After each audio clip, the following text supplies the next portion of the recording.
तो क्या हुआ जब कैबिनेट मिशन को भारत में भेजा गया ट्रांसफर ऑफ पावर के लिए? आइए जानते हैं इस वीडियो में। क्लास 10th आईसीएसई बोर्ड के लिए independence and partition of India. अगर फर्स्ट पार्ट आपने अभी तक नहीं देखा है तो प्लीज जरूर देखें फर्स्ट पार्ट को, ताकि ये पार्ट आपको और क्लियर हो सके। तो cabinet mission, yes, cabinet mission included 3 cabinet ministers of the new prime minister of Britain, that was Clement Attlee. Yes, Clement Attlee ने अपने 3 कैबिनेट मंत्रियों को भारत भेजा, Patrick Lawrence, Sir Stafford Cripps और A.V. अलेक्जेंडर। यस, ये तीनों आए। उस समय वॉइसरॉय थे भारत में लॉर्ड वेवेल। क्योंकि लॉर्ड वेवेल प्लान फेल हो गया था, वेवेल ने जो प्रपोजल दिए थे वो लोगों ने एक्सेप्ट नहीं किए, तो इसीलिए भेजा गया यस कैबिनेट मिशन को। क्योंकि अब ब्रिटिश ये समझ चुके थे कि भारत को अब और गुलाम बनाना संभव नहीं है, तो अब एक ही रास्ता है, भारत को, भारतवासियों को उनका देश सौंप दें, ट्रांसफर ऑफ पावर कर दें। तो किस रूप में ट्रांसफर ऑफ पावर होगा, भारत किस तरीके से अपने देश को, किस टाइप ऑफ गवर्नमेंट से अपने देश को चलाना चाहेगा, इसके लिए भेजा गया correct cabinet mission in India. तो क्लेमेंट एटली ने डिक्लेयर कर दिया हाउस ऑफ कॉमन्स में, जो कि ब्रिटेन की पार्लियामेंट है, कि एक कैबिनेट मिशन भारत भेजा जाएगा जो कि फैसिलिटेट करेगा ट्रांसफर ऑफ पावर में, क्योंकि भारत में उस समय कॉन्स्टिट्यूशनल मशीनरी का ब्रेकडाउन हो गया था। It consist of 3 cabinet ministers, नाम डिस्कस कर चुका हूं, फिर से बताता हूं, Patrick Lawrence, Sir Stafford Cripps और A.V. अलेक्जेंडर। तो क्या क्लॉजेस, क्या वो फॉर्मेट लेके आए थे कि किस तरीके से देश को अब हम क्या करेंगे, चला सकते हैं। तो clauses of the cabinet mission plan. सबसे पहला point, federal union. Yes, India को एक फेडरल स्टेट की तरह चलाया जाएगा। फेडरल एक ऐसा स्टेट होता है जिसमें सेंटर के पास पावर्स होते हैं और along with the state government वो चलता है। यस, इंडिया आज भी, यस आप लोग सही पहचान रहे हैं, इंडिया आज भी एक फेडरल कंट्री है। यस, फेडरल कंट्री में जो सेंट्रल गवर्नमेंट है उसके पास 3 मेजर पावर रहेंगे, डिफेंस, फाइनेंस और कम्युनिकेशन। तो फेडरल यूनियन में there would be a federal union, provinces and princely states. Princely states, हाँ, क्या होता है प्रिंसली स्टेट्स? वो स्टेट्स जिसके राजा, यस, जिसमें राजा रूल कर रहे थे। अंग्रेजों के टाइम में भी वो राजा उसमें थे, पावर्स उनके पास नहीं थे, but they were there. Power of the union, yes, जो सेंट्रल गवर्नमेंट रहेगी, यूनियन गवर्नमेंट रहेगी, will have its own executive and legislature. जैसे आज भी है, आज भी सेंट्रल गवर्नमेंट के पास अपना खुद का लेजिस्लेटिव एग्जीक्यूटिव है ना, आपको मालूम है ना? आप जानते हैं क्या है एग्जीक्यूटिव और legislature of the central government क्या है? चलिए, आज का क्वेश्चन यही है, you have to tell me the legislature and executive wing of the, yes, wing of the central government. मैं आपका कमेंट में वेट करूंगा और आपके हर एक रिप्लाई पे, आपको प्रॉमिस करता हूं, आपके हर एक रिप्लाई पे मैं खुद उस पर पर्सनली कमेंट भी करूंगा। So I will be waiting for your this question. तो प्रोविंशियल ऑटोनॉमी, अर्थात प्रोविंस को, यस, प्रोविंसेस को क्या दे देना, खुद का रूल चलाने का पावर दे देना, इसीलिए नाम है provincial autonomy. The provinces will have full power of all the subjects. But याद रखिएगा, वो 3 सब्जेक्ट्स जो सेंट्रल गवर्नमेंट के पास हैं, उसका पावर, यस, उसका पावर आपको स्टेट गवर्नमेंट को या प्रोविंसेस को नहीं मिलेगा। वो 3 पावर मैंने बता दिया, कम्युनिकेशन, डिफेंस एंड फाइनेंस। अब आता है grouping of the provinces. Yes, यही सबसे मेन मुझे लगता है इस क्लॉज में, कैबिनेट मिशन में पॉइंट है कि उन्होंने 3 ग्रुप्स में, यस, 3 ग्रुप्स में क्या कर दिया, प्रोविंसेस को डिवाइड कर दिया गया। पहले ग्रुप में, group A, yes, group A को आप ध्यान से देखें, इस ग्रुप में 6 हिंदू, यस, 6 हिंदू स्टेट्स को ज्वाइन किया गया। मद्रास, बॉम्बे, सेंट्रल प्रोविंस जो कि मध्य प्रदेश का जिसका दूसरा नाम है, यूनाइटेड प्रोविंस, जिसको मैं हम यूपी में रह रहे हैं, यस हम लोग यूपी वाले, मैं यूपी वाला हूं, तो यूपी में है, यस यूनाइटेड प्रोविंस है, बिहार और उड़ीसा, ये 6 स्टेट्स जोड़े गए ग्रुप ए में। ग्रुप बी की बात करते हैं, ग्रुप बी में जोड़े गए 3 मुस्लिम मेजॉरिटी वाले स्टेट्स, यस 3 मुस्लिम मेजॉरिटी वाले स्टेट्स, वो थे Punjab, north west frontier province, yes वो जो अफगानिस्तान वाला इलाका आता है ना, जो पाकिस्तान वाला इलाका आता है, और सिंध, यस इन तीनों को यस ग्रुप बी में जोड़ा गया। और अब आता है ग्रुप सी। ग्रुप सी में बचे हुए 2 प्रोविंसेस को जोड़ा गया, बंगाल एंड आसाम। तो क्या क्या खास बात है, तो मैंने बताया कि इस तरीके से कैबिनेट मिशन ने कोशिश की कि वो हिंदूज को भी खुश कर सकें। यस कांग्रेस और मुस्लिम लीग जो 2 मेजर पार्टीज हैं, है ना, उनको भी सेटिस्फाई किया जाए कि देश को क्या कर देंगे, हम ग्रुप्स में बांट देंगे। अ province can opt out of any group, और कोई भी प्रोविंस चाहे तो राइट से एक ग्रुप से वो बी में या बी से सी में जाना चाहे तो जा सकती है, बस किसी दूसरे ग्रुप को ज्वाइन करने के लिए उनको वोटिंग करनी पड़ेगी। मेजॉरिटी वोट जहां जाएंगे वहां जाने की परमिशन हो जाएगी। Yes formation of constituent assembly, yes ये भी एक बहुत इंपॉर्टेंट फीचर था इसका, इस क्लॉज का। ये कॉन्स्टिट्यूएंट असेंबली क्या होती है? अच्छा, कॉन्स्टिट्यूएंट असेंबली एक बॉडी होती है जिसमें इलेक्टेड मेंबर्स होंगे, यस जिसमें इलेक्टेड मेंबर्स होंगे और इसके पास पावर होगा new constitution of the Indian union का फ्रेम करने का, भारत का नया संविधान, नया कॉन्स्टिट्यूशन, नया कानून लिखने का पावर होगा। इसमें 296 मेंबर्स इलेक्ट होंगे प्रोविंसेस से और 93 मेंबर्स इलेक्ट होंगे प्रिंसली स्टेट्स से। Next point, representation of the minorities. Yes minorities मतलब वो लोग जो कि कम संख्या में देश में, जिनकी पॉपुलेशन कम है, तो सिख हो गए, यस सिख हो गए, मुस्लिम्स हो गए, माइनॉरिटीज में आ जाते हैं, जैन्स हो गए, तो सेपरेट रिप्रेजेंटेशन का पावर दिया गया मुस्लिम्स को और सिख्स को। स्टूडेंट्स कहीं जाइएगा नहीं, जो आपको थोड़ी बहुत ये जो आवाजें आ रही हैं जो आसपास से, है ना, वो दिवाली की है और आपको और आपके पूरी फैमिलीज को दीपावली की बहुत बहुत बहुत शुभकामनाएं। ये वीडियो मैं दिवाली के ही अवसर पे बना रहा हूं और मैं उम्मीद करता हूं कि आपका आने वाला साल और आपके जो बोर्ड एग्जाम्स हैं आप उसके लिए बेस्ट तैयार होंगे और मेरा जितना भी सपोर्ट चाहिए होगा, I will be always there to help you out and please see the video till the end. ठीक है, क्योंकि अभी ये वीडियो खत्म नहीं हुआ है।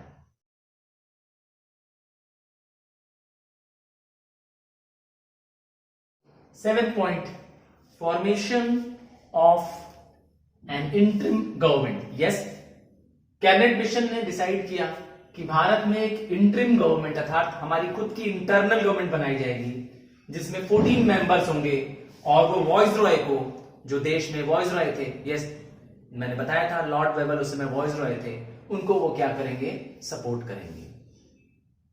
Next, freedom to join the Commonwealth. हमें इंडिया को आजादी के बाद, यस जब इंडिया के पास हमारा खुद का पावर होगा, हम आजाद हो जाएंगे, तो हमें क्या फ्रीडम है, हमें फ्रीडम है कि हम चाहें तो ब्रिटिश कॉमनवेल्थ को ज्वाइन करें या नहीं ज्वाइन करें। ये कॉमनवेल्थ क्या होता है? यस वो सारे कंट्रीज, वो सारे स्टेट्स जो पहले ब्रिटेन के गुलाम थे और जिन्हें आजाद कर दिया गया है, they were together the part of the British Crown known as British Commonwealth. याद रखिएगा, कॉमनवेल्थ गेम्स भी आपको ध्यान होंगे, ये बहुत ही पॉपुलर गेम्स हैं। आफ्टर ओलंपिक्स मुझे लगता है जो नेक्स्ट इंपॉर्टेंट गेम्स है पूरे वर्ल्ड में वो है कॉमनवेल्थ गेम्स। तो इसमें सारे वो देश हैं, आपको शायद पता भी हो कि United kingdom UK, yes Britain जिसे हम लोग कहते हैं, उसने लगभग आधी दुनिया को अपना गुलाम बना रखा था, जिसमें हम भी, यस हम इंडियंस भी थे। Next, transfer of power, treaty between the constituent assembly. Yes जो देश में कॉन्स्टिट्यूएंट असेंबली बनेगी जिसमें 393 मेंबर्स होंगे, वो कॉन्स्टिट्यूएंट असेंबली के बीच में ट्रीटी साइन होगी और यूके दैट इज ब्रिटेन के बीच में ट्रीटी साइन होगी for the transfer of power. तो ये 9 क्लॉजेस यस कैबिनेट मिशन अपने साथ लेके आया है। आपने अभी तक मेरे चैनल को सब्सक्राइब नहीं किया है तो प्लीज सब्सक्राइब बटन दबाइए ताकि I also feel more motivated and make more and more videos for you. अगर कंसेप्ट समझ में आ रहा है तो लाइक का बटन भी जरूर प्रेस करिए।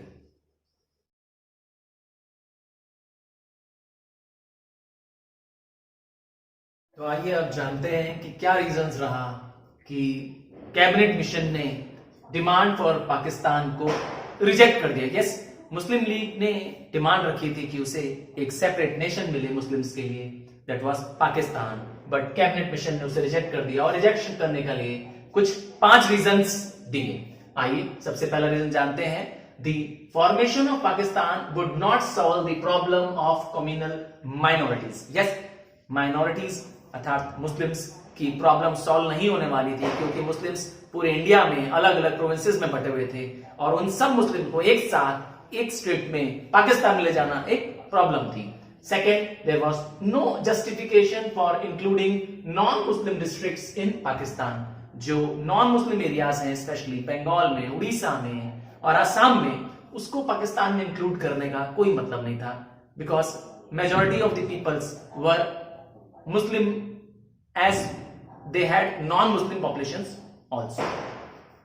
There would be problems in division of the armed forces, transportation and post and telegraph system. क्यों प्रॉब्लम क्यों होगी इनको? क्योंकि जब ब्रिटेन ने डेवलप किया इंडियन यूनियन को, तो उन्होंने पाकिस्तान को अलग नहीं कभी भी कल्पना करके डेवलप किया। They were, yes, the armed forces and the other systems were developed for the entire Indian Union.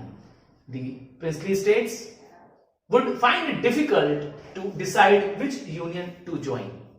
जो states जिनमें राजा रूल करते थे पहले, yes, princely states जिसमें kings रूल करते थे, उनको किस यूनियन को ज्वाइन करना है, इंडिया को ज्वाइन करना है कि पाकिस्तान को ज्वाइन करना है, उनके लिए भी एक प्रॉब्लम हो गई थी। नेक्स्ट है the 2 halves of the proposed Pakistan. yes, Pakistan को 2 पार्ट में बनाया जा रहा था। एक वेस्ट पाकिस्तान है जो आज भी पाकिस्तान के रूप में स्टैब्लिश है, और एक ईस्ट पाकिस्तान है जो कि एक्चुअली बांग्लादेश है, जिसे 1971 में इंडिया ने बांग्लादेश घोषित कर दिया। तो ये 2 पाकिस्तान बनने वाले थे जो कि 700 मील एक दूसरे से अलग अलग रहने वाले थे।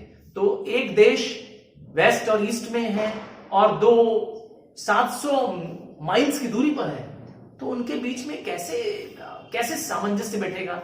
This was the reason given by the this was the reason given by the cabinet mission for rejection of the Pakistan. Students, अगर अभी तक आपने मेरे वीडियो को सब्सक्राइब नहीं किया है तो प्लीज इस चैनल को सब्सक्राइब करिए, लाइक करिए और अपनी क्लासमेट्स के साथ, अपने क्लास फेलोज के साथ भी इस वीडियोस को शेयर करिए। अगर आप चाहते हैं कि आपको ये नोट्स जो मैंने अपने वर्ड्स में लिखे हैं, यस, अपने सेंटेंसेस को मैंने थोड़ा सा सिंपल लैंग्वेज में फ्रेम करके लिखे हैं, आपको ये सारे नोट्स चाहिए तो आप पॉज करके देखेंगे वीडियो में। यस, इस चैनल में पॉज करके आप देखेंगे तो आपको वीडियोस मिल जाएंगे, ये नोट्स भी मिल जाएंगे। और उससे भी बेस्ट तरीका है, यस, उससे भी बेस्ट तरीका मैं आपको देता हूं कि मैंने एक क्लास 10th आईसीएसई बोर्ड के लिए एक ग्रुप बना रखा है। क्लास 10th आईसीएसई बोर्ड के लिए ग्रुप बना रखा है, नाम है super stars.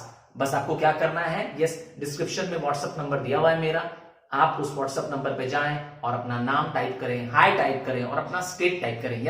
Hi, your name and the state type करिए और मुझे मैसेज कर दीजिए। Yes, and I am sure I will be joining you to that WhatsApp group और आपको ये नोट्स भी उसमें अवेलेबल रहेंगे। ठीक है, आगे बढ़ते हैं। Reaction to the cabinet mission plan. Yes, Congress और मुस्लिम लीग का क्या रिएक्शन रहा? याद रखिएगा, दोनों की सोच कभी आपस में नहीं मिलेगी। अब दोनों ही एक दूसरे का अपोजिट करेंगे। जो कांग्रेस कहेगी तो मुस्लिम लीग उसका अपोज करेगी। आइए देखते हैं इसको। इट एक्सेप्टेड, यस, कांग्रेस ने एक्सेप्ट कर दिया जो प्रपोजल्स थे, जो क्लॉजेस थे, है ना, कैबिनेट मिशन के, बट विद सम रिजर्वेशन, कुछ शर्तें रखी। और it liked the proposal of constituent assembly, क्योंकि इसमें एक प्रपोजल था कॉन्स्टिट्यूएंट असेंबली बनाने का, उसे तो उन्होंने पसंद कर लिया। बट क्या पसंद ना किया, क्या डिसलाइक किया? The grouping of the provinces. उन्होंने, यस, कांग्रेस ने एक प्रपोजल दिया कि grouping of the provinces in 3 groups A, B and C न किया जाए। ग्रुपिंग करने से कहीं ना कहीं डिवीजन ऑफ द कंट्री का लिंक मिलता है। यस, इससे कहीं ना कहीं देश की बंटवारे की बात समझ में आती है। उन्होंने कहा कि ग्रुपिंग को ऑप्शनल रखा जाए। यस, प्रोविंसेस को मजबूर न किया जाए कि वो ग्रुप की जाए। It rejected the Viceroy's offer to join the interim government. Yes, एक क्लॉज ये भी था कि 14 मेंबर्स बनेंगे executive council of the viceroy. हाँ, ये इंटरिम गवर्नमेंट बनेंगे, पर कांग्रेस ने इसको ज्वाइन करने से मना कर दिया। क्यों? Because of the limited power, क्योंकि इस काउंसिल के पास बहुत पावर्स नहीं थे और इसने कांग्रेस को इक्वल विद मुस्लिम लीग कर दिया गया था। पैरिटी विद मुस्लिम लीग उसे पसंद नहीं थी। उसे लगा कि we are representing the larger portion of the population, इसीलिए हम कांग्रेस के बराबर, मुस्लिम लीग के बराबर नहीं है। सो कांग्रेस ने रिजेक्ट कर दिया। आइए मुस्लिम लीग का पॉइंट भी जान लेते हैं, है ना। जानते हैं कि मुस्लिम लीग का क्या रिएक्शन रहा कैबिनेट मिशन के प्रति। तो मुस्लिम लीग ने भी प्रपोजल एक्सेप्ट कर दिया। क्यों एक्सेप्ट कर दिया मुस्लिम लीग ने? क्योंकि उसको लगा कि जो ग्रुपिंग ऑफ प्रोविंसेस हो रही है वो एक तरह से फॉर्मेशन ऑफ पाकिस्तान का रास्ता क्लियर कर रही है। कहीं ना कहीं मुस्लिम लीग उससे सेटिस्फाइड नजर आया। जो ग्रुपिंग कांग्रेस ने मना की वो मुस्लिम लीग ने एक्सेप्ट कर लिया, ठीक है। और कांग्रेस ने मना कर दिया ज्वाइन करने के इंटरिम गवर्नमेंट ने, जबकि मुस्लिम लीग क्या करेगा, it agreed to join the interim government, जो कि लॉर्ड वेवल ने उन्हें इनवाइट किया ज्वाइन करने के लिए। क्यों? टू सेफगार्ड इट्स इंटरेस्ट, ताकि मुस्लिम माइनॉरिटीज का इंटरेस्ट का ध्यान रखा जाए। So thank you students for watching the video till the and. इसी तरीके से आप इसी तरीके से आप अगर किसी भी लेसन्स को समझना चाहते हैं, जानना चाहते हैं, आपके सारे सोशल्स को, सारे सोशल्स को, ज्योग्राफी, हिस्ट्री, सिविक्स के सारे लेसन्स को मैंने कवर कर रखे हैं। बस आपको करना क्या है, आपको उस लेसन का नाम टाइप करना है YouTube पर और लिखना है by Sir Tarun Rupani. Try करके देखिए। I am sure you will get all the videos. Thank you and thank you once again. Bye.